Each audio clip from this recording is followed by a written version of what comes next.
पहले तो आप सबका प्यार भरा नमस्कार। उम्मीद करता हूं कि आप सभी खुश होगे और अपने घर ठीक होगे। आज की जो अपडेट रहने वाली है वो बहुत ही इंपॉर्टेंट अपडेट रहने वाली है। वीडियो को एंड तक जरूर देखिएगा और चैनल को जरूर सब्सक्राइब कर लीजिएगा ताकि जल्दी से जल्दी मेरी हर एक वीडियो की नोटिफिकेशन आप तक आ सके। बिना कोई देर लगाते हम शुरू करते हैं अपनी आज की वीडियो। जो पहली अपडेट हमारी वीडियो में रहने वाली है वो रहने वाली है, अगर आपका वीज़ा एक्सपायर हो रहा है, अगर आप इंडिया में हैं या इंडिया से बाहर हैं, तो अपने वीज़ा को कैसे एक्सटेंड करें, क्या इसमें पेमेंट लगेगी, क्या आपको एजेंट को पैसे देने पड़ेंगे और क्या आपका सीओई तो कैंसिल नहीं हो जाएगा आपका वीज़ा एक्सटेंड कराते हुए। दूसरी अपडेट हमारी रहने वाली है कि कौन कौन सी यूनिवर्सिटी अब कितने कितने डेफरमेंट दे रही है। मैंने कुछ यूनिवर्सिटीज से मेल पे बात किया है और कुछ यूनिवर्सिटीज़ का मैंने ऑनलाइन चेक किया कि वो कितने डेफरमेंट दे रही है, और जो उनके रिप्रेजेंटेटिव होते हैं इंडिया में उनसे भी बात करके मैंने पता किया कि कौन कौन सी यूनिवर्सिटी अब कितने डेफरमेंट दे रही है। अब आपको एक बहुत बड़ी खबर बताना चाहूँगा, जैसे कि आप सभी को पता होगा कि अब जो इंडियन ऑस्ट्रेलियंस हैं, जो सिटीजन हैं इंडिया में, वो ऑस्ट्रेलिया ट्रैवल करेंगे तो उन्हें 5 साल की जेल हो सकती है। जी हाँ, आपने बिल्कुल सही सुना, 5 साल की उनको जेल हो सकती है। और अब सिंगापुर भी ऑस्ट्रेलिया की राह पर चल गया, जिसने बांग्लादेश, पाकिस्तान और इंडिया से आने वाली फ्लाइटों को भी सस्पेंड करना शुरू कर दिया और उनको भी बार्स के पीछे लगाना शुरू कर दी। जैसे कि आप अपनी स्क्रीन पे इस टाइम देख रहे हैं कि ये सिंगापुर से अपडेट आई है कि they will send the person into the bars who will travel from these high risk countries. तो अब हम बात कर लेते हैं, अगर आप इंडिया में हैं, एज अ स्टूडेंट हैं और आपका वीजा एक्सपायर हो गया, डेफरमेंट करवा के आपका वीजा एक्सपायर हो गया पर स्टडी आपकी रहती है, तो इसमें आप क्या कर सकते हैं। जैसे कि मैंने कई यूनिवर्सिटी से बात करके पता किया कि आप अपना वीजा एक्सटेंड कैसे करवा सकते हैं। तो पहला स्टेप है इसके अंदर कि आपको नई कंफर्मेशन लेनी होगी सीओई की। यूनिवर्सिटी से एक रिक्वेस्ट फॉर्म भर के आप ये सीओई को दोबारा जनरेट करवा सकते हैं। और अगला स्टेप है, अगर आपका OSHC यानी overseas student health insurance expire हो चुका है, या मेडिकल हेल्थ जो आपका इंश्योरेंस आपने करवाया हुआ एक्सपायर हो चुका है, तो आपको ये दोबारा करवाना होगा। ये सेकंड स्टेप है। अगर आपका ये एक्सपायर हो चुका है तो आप इसके बिना कुछ नहीं कर सकते, आपको ये हर हालत में दोबारा अपना एक्सटेंड करवाना होगा। जो आपको एजेंसी से प्रोवाइड कराई जाती है, बुप्पा हो गया या फिर मेडीलाइफ हो गया, इन एजेंसी से आपको अपना वीजा दोबारा एक्सटेंड करवाने में बहुत ही ज्यादा हेल्पनेस मिलने वाली है। तो अब हम आते हैं अपने थर्ड स्टेप के ऊपर, जिसमें आपको अपनी सीओई जो हमने डाली थी दोबारा एनरोलमेंट के लिए, और आपका जो ओवरसीज मेडिकल हेल्थ इंश्योरेंस है, और जो आपका पासपोर्ट है, जो आपकी जीटी रिक्वायरमेंट थी, जेन्युइन टेम्परेरी एंट्रेंट एंड रिक्वायरमेंट थी, जो आपको फंड शो करने होते हैं, वो सारा आपको दोबारा शो करना होगा। एविडेंस है फाइनेंशियल कैपेसिटी का, वो आपको दोबारा शो करना होगा, तभी आप अपना जो है वीजा वो एक्सटेंड करवा सकते हैं। अगर आप ओवरसीज हैं और आपका वीजा एक्सपायर हो चुका है और आप फिर भी आपकी स्टडी कंप्लीट नहीं हुई, और ये सारे डॉक्यूमेंट तैयार करके आपको कर देने हैं अपलोड होम अफेयर की साइट के ऊपर। अब होम अफेयर की साइट के ऊपर अपलोड करने के बाद अब आपको करना है जी वेट। आप घूमो फिरो, ऐश करो, मौज मारो, बस अपनी जो ईमेल है वो रोज चेक करते रहो, क्योंकि जिस दिन भी इनकी ईमेल आ गई आपको उस दिन रिपोर्ट करना होता है। या तो ये आपको बुलाएंगे और या तो ये आपका वीजा ऑनलाइन ही आपका एक्सटेंड कर देंगे। तो अगर आप ऑस्ट्रेलिया के अंदर है, होम अफेयर क्या करेगा, होम अफेयर आपको एक एक्नॉलेजमेंट लेटर सेंड कर देगा, आपकी मेल के ऊपर कर देगा या आपको मैन्युअली कर देगा, along with the copy of bridging visa. Bridging visa के साथ आपको वो एक्नॉलेजमेंट लेटर सेंड कर देगा। अब आपको चेक करना जी अपना हेल्थ रिक्वायरमेंट का टेस्ट, क्या वो कहते हैं कि आप हेल्थ रिक्वायरमेंट का टेस्ट दो या ना दो। अगर आप अपना जो एप्लीकेशन का स्टेटस चेक करना चाहते हैं तो होम अफेयर की जो साइट है वो आपको हर जब आपका प्रोफाइल आगे बढ़ता है वो आपको मेल करती है, जिसपे आप क्लिक करके लिंक पे क्लिक करके आप अपना जो है वो स्टेटस चेक कर सकते हैं कि आप आपकी फाइल कहां तक पहुंची है। सेम यही प्रोसेस इंडिया में भी है, सेम यही प्रोसेस इन ऑस्ट्रेलिया में। अगर आप ऑस्ट्रेलिया के अंदर है या ऑस्ट्रेलिया से बाहर है, ये प्रोसेस ऑलमोस्ट सेम रहेगा। और एक बात का ध्यान आप बिल्कुल रखना कि अगर आप ओवरसीज हैं और आपका वीजा एक्सपायर होने वाला है, तो याद रखिए कि 3 महीने पहले ही ये काम करना शुरू कर देना।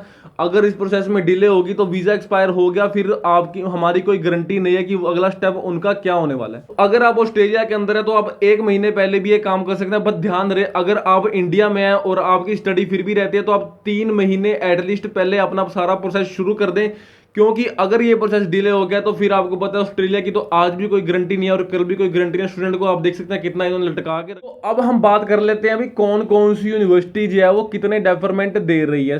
अब जो कोरोना का टाइम चल रहा है इंडिया में, देख रहे हैं अब लॉकडाउन लगता जा रहा है, हर स्टेट अपने अपने लॉकडाउन लगाती जा रही है। इंडिया के हालात तो बहुत ही ज्यादा बिगड़ते जा रहे हैं। सो अब आप देख सकते हैं कि इंडिया के हालात के अंदर ट्रैवल कर पाना कितना मुश्किल है, और हम फिर भी इंटरनेशनल स्टूडेंट कह रहे हैं कि जो 18+ को वैक्सीन शुरू हुई है कि हम वो लगवा के जाने के लिए बिल्कुल तैयार हैं अगर ऑस्ट्रेलिया कोई स्टेप लेता है इंटरनेशनल स्टूडेंट के लिए। सो अब कोई बिना देर लगाते मैं बताता हूं कि कौन कौन सी यूनिवर्सिटी जो है वो कितने डेवलपमेंट एटलीस्ट। पहले बात कर लेते हैं ऑस्ट्रेलियन कैपिटल टेरिटरी कैनबरा की। सो कैनबरा के अंदर दो यूनिवर्सिटी, यूनिवर्सिटी ऑफ कैनबरा और ANU ऑस्ट्रेलियन नेशनल यूनिवर्सिटी।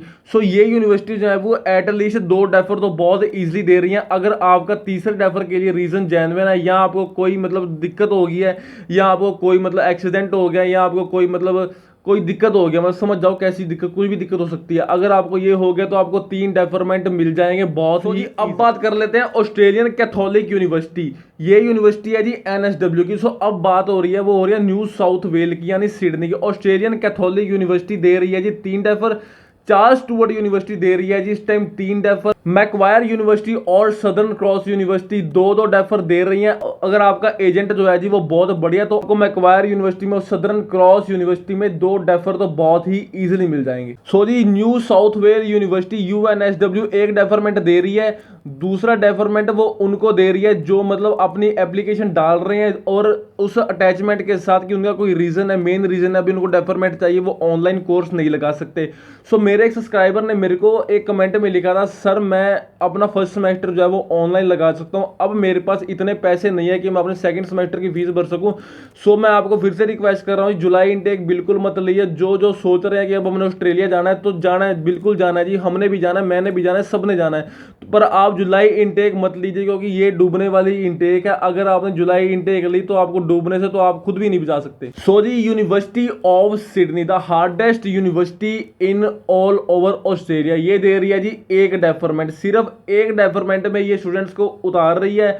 दूसरा डेफरमेंट जिसको चाहिए बहुत ही ज्यादा इन्होंने हार्डेस्ट किया हुआ डेफरमेंट नहीं दे रही है। COE कैंसिल करने की धमकियां जरूर दे रही है यूनिवर्सिटी, पर डेफरमेंट नहीं दे रही। यूनिवर्सिटी ऑफ वोलोंगोंग और वेस्टर्न सिडनी यूनिवर्सिटी ये 2 डेफरमेंट बहुत ही इजीली दे रही हैं। आप अपने एजेंट से कह के भी डेफरमेंट ले सकते हैं, और अगर आप खुद अप्लाई करना चाहते हैं तो मैंने आपको पिछली वीडियो में बताया था कि डेफरमेंट को कैसे अप्लाई करें। अगर आप खुद डेफरमेंट लेना चाहते हैं तो आप खुद भी ले सकते हैं, और अगर आप एजेंट से कहना चाहते हैं तो एजेंट भी आपको डेफरमेंट इन 2 यूनिवर्सिटीज में लेके दे सकता है। सो जी अब बात कर लेते हैं university of Wollongong. University of Wollongong की 3 डेफरमेंट दे रही है, बहुत ही अच्छी यूनिवर्सिटी है, ये बहुत ही गवर्नमेंट यूनिवर्सिटी है, हाई रैंक्ड यूनिवर्सिटी है। मुझे भी इस यूनिवर्सिटी का ऑफर लेटर मिला था, पर मैंने इस यूनिवर्सिटी में एडमिशन नहीं लिया बिकॉज ऑफ सम सर्कमस्टांसेस, क्योंकि मेरे को रीजनल एरिया में जाना पसंद नहीं है जी। आप इस यूनिवर्सिटी से 3 डेफरमेंट ले सकते हैं, और ये यूनिवर्सिटी बहुत ही स्टूडेंट कंसर्न यूनिवर्सिटी है। स्टूडेंट्स की हेल्प के लिए यूनिवर्सिटी 24 घंटे उतारू रहती है। मैंने इनसे फोन पे ही बात की हुई है, ये यूनिवर्सिटी 3 डेफरमेंट बहुत ही इजीली दे रही।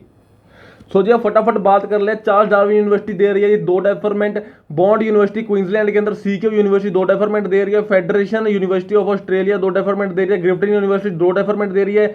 जेम्स कुक यूनिवर्सिटी और क्वींसलैंड यूनिवर्सिटी ये भी 2 डेफरमेंट दे रही है। University of Queensland, university of southern Queensland ये 3-3 डेफरमेंट दे रही है। अगर आपका रीजन बहुत ही ज्यादा जेन्युइन है तो सनशाइन कोस्ट भी 3 डेफरमेंट दे रही है। अगर आपका एजेंट बहुत तगड़ा है, हमारा एजेंट से अगर आपने फाइल लगवाई है और आपका एजेंट जो है वो फाइनली रजिस्टर्ड है और आपका रीजन चाहे जेन्युइन हो ना हो, ये यूनिवर्सिटी आपको 3 डेफरमेंट देगी ही देगी। अब हम बात कर लेते हैं जी विक्टोरिया के अंदर। विक्टोरिया में बहुत सारे स्टूडेंट जाते हैं जी। डाइकिन यूनिवर्सिटी है 2 डेफरमेंट दे रही है। Federation university of Australia 2 deferment दे रही है।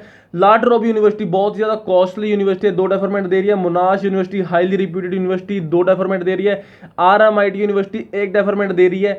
स्विनबर्न यूनिवर्सिटी 2 डेफरमेंट दे रही है। यूनिवर्सिटी ऑफ डिविनिटी 2 डेफरमेंट दे रही है। यूनिवर्सिटी ऑफ मेलबर्न भी 2 डेफरमेंट दे रही है। विक्टोरिया यूनिवर्सिटी भी इस टाइम 2 डेफरमेंट दे रही है अपने स्टूडेंट्स को। अब बात कर लेते हैं जी वेस्टर्न ऑस्ट्रेलिया की। बहुत सारे स्टूडेंट जो वेस्टर्न ऑस्ट्रेलिया भी चूज करते हैं अपनी डेस्टिनेशन स्टडी के लिए, तो मैं आपको बताता हूँ जी कर्टन यूनिवर्सिटी और एडविथ क्रॉन यूनिवर्सिटी ये 2 डेफरमेंट दे रही है। मड्रॉज यूनिवर्सिटी भी 2 डेफरमेंट दे रही है। यूनिवर्सिटी ऑफ नॉर्थ ड्रेम ऑस्ट्रेलिया भी 2 डेफरमेंट दे रही है। और यूनिवर्सिटी ऑफ वेस्टर्न ऑस्ट्रेलिया जी 2 डेफरमेंट दे रही है। तीसरा डेफरमेंट भी आप इसमें अप्लाई कर सकते हैं बिना रुकावट के। कर ले सिंगापुर के प्लान की। सिंगापुर ने भी अपने बांग्लादेश, पाकिस्तान, नेपाल, चाइना से अपने बॉर्डर्स बंद कर लिए हैं और इन्होंने भी जेल में डालने का हुक्म दे दिया कि जो ट्रैवल करके आएगा इन हाई रिस्क कंट्रीज से उनको भी जेल में डाल देंगे। सो ये तो थी जी हमारी आज की वीडियो की अपडेट। मैं उम्मीद करता हूं कि आपको अपडेट बहुत ही अच्छी लगी होगी और चैनल को जरूर सब्सक्राइब करो और जल्दी से जल्दी मैं अपनी हर एक वीडियो की नोटिफिकेशन आप तक पहुंचा सकूं। और आपको एक रिक्वेस्ट कर रहा हूं, जुलाई इनटेक बिल्कुल मत लीजिए। जब स्टूडेंट जाने शुरू हो तभी ट्रैवल शुरू कीजिए। जो बच्चे डूब गए हैं उनको देखिए, आप उनसे कुछ सीखिए। वो कैसे नीचे कमेंट करके कहते हैं कि एडमिशन मत लो। सो आप उनकी सुनिए, आप अपने दिल की भी सुनिए। और आपसे रिक्वेस्ट है जी, एडमिशन जुलाई इनटेक में बिल्कुल मत लो। डूबने वाला काम है इस टाइम जुलाई इनटेक का। मैं उम्मीद करता हूं कि आपको ये अपडेट बहुत ही बढ़िया लगी होगी, और चैनल को जरूर सब्सक्राइब कर लिए ताकि, और बेल आइकन को प्रेस करना बिल्कुल ना भूलिए। और इसी के साथ ही आपका बहुत बहुत धन्यवाद।